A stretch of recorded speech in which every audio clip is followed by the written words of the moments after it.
In most polls, the president is slightly down in the state of Florida. However, it is within the margin of error. What is the campaign doing to get over that hump and secure Florida? So let me start by saying we are seeing very positive signs in Florida. I'm here in Miami-Dade County right now, where we're ahead by 6 points in the early vote. That is historic for Republicans statewide. We've won 10 days of early voting. We know Democrats always have a lead in absentee voting, but we've eaten away at that lead to the tune of 2/3. But in terms of what we're doing, we will consistently fight for the vote of Floridians, and that means taking our case directly to the American people, which the president will be doing today in Tampa, Florida. We will be back in the state before the election, and we routinely stop by the great state of Florida. There's no denying that all paths run through the state of Florida. And when it comes to COVID-19, since it has really impacted the state of Florida here, what is the White House's plan or the president's plan for the next 4 years if he is able to win re-election to try to slow the spread of this virus? So first, when this novel virus came in from China, it was something that no one had ever seen. So what the president did was first the China travel ban, which Joe Biden notably called xenophobic. The president got to work on therapeutics, making sure we had therapeutics available and identified to treat COVID-19. He's done that with remdesivir and dexamethasone, among other therapeutics. He created the greatest testing system in the world. We do more tests than any other country where we can identify COVID-19. And what we've seen with these therapeutics, with our testing system, we've seen the fatality rate drop by 85% since the beginning of the pandemic. Hospitalizations currently in the country, only 6% of beds are filled by COVID patients because our system is working and treating this virus. And we believe that the president is offering the American people a clear choice, which is safely reopening the country, our schools, our churches, our places of employment. And Joe Biden has said he's open to lockdown, and the American people have a choice, and we believe safely reopening is what the American people will choose. And I know the president's campaign has focused a lot on therapeutics and drugs and medicine. However, we still don't have a clear understanding about slowing the actual spread. The president has said that he, plans to try to help out people who are sick and in the hospital. But what's the actual plan to slow the virus from spreading people to people, kids to kids, and all of that? Yeah, we encourage everyone to follow the CDC guidelines, which is to wear masks when you can't socially distance, to social distance everywhere possible. But at the same time, we believe that we need to safely reopen this country because we now know the way COVID affects different populations. We know who the vulnerable are. We know those who weather COVID more easily. Myself, as someone who did have COVID, was asymptomatic and weathered it fine. But we know that older people are more affected by it, which is why we've got to safeguard our elderly.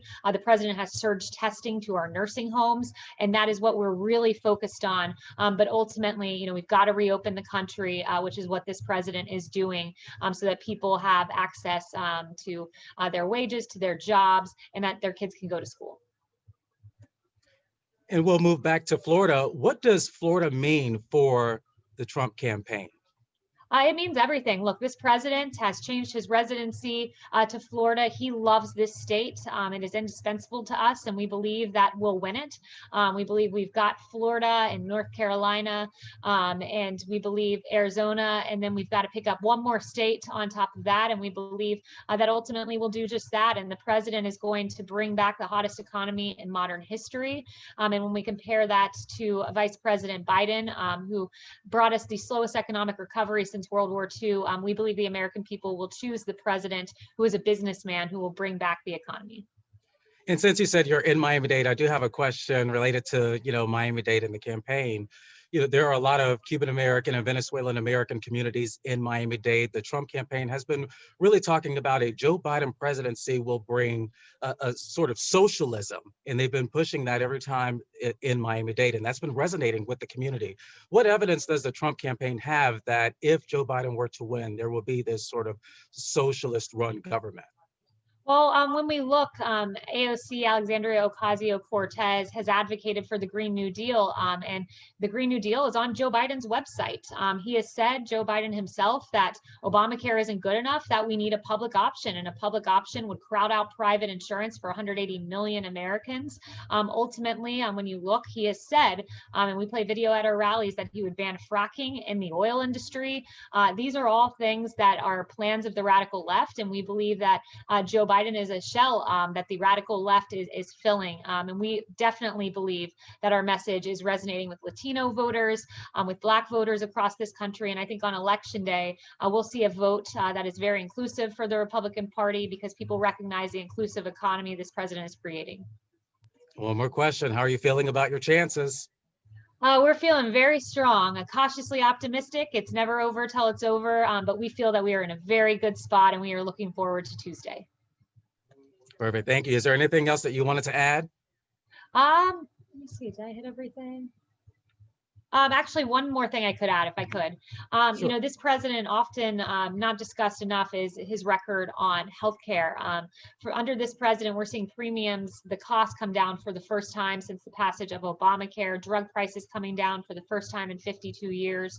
The president wants to bring us good, affordable healthcare with great options, and I believe that he'll do that in a second term. Do you feel like that's resonating with seniors? Because numbers are showing that this time around, seniors aren't supporting the president as strongly as in 2016. So how is that resonating with seniors? Yeah, so we do believe that it's resonating. And also, when we look at Joe Biden, again, we talked about the radical left. We believe that he would ultimately bring us so-called Medicare for all, which would really mean Medicare for none, which would obviously greatly impact our seniors. So this president believes that he offers a choice on healthcare, affordable healthcare, working healthcare, good Medicare for our seniors, versus what we believe are the designs of the left to bring us a program that would ultimately drain out our Medicare system. Thank you so much for talking to us. We really do greatly appreciate it. Thank you. Thank you. No problem. Have a good one. You also. Bye. Bye.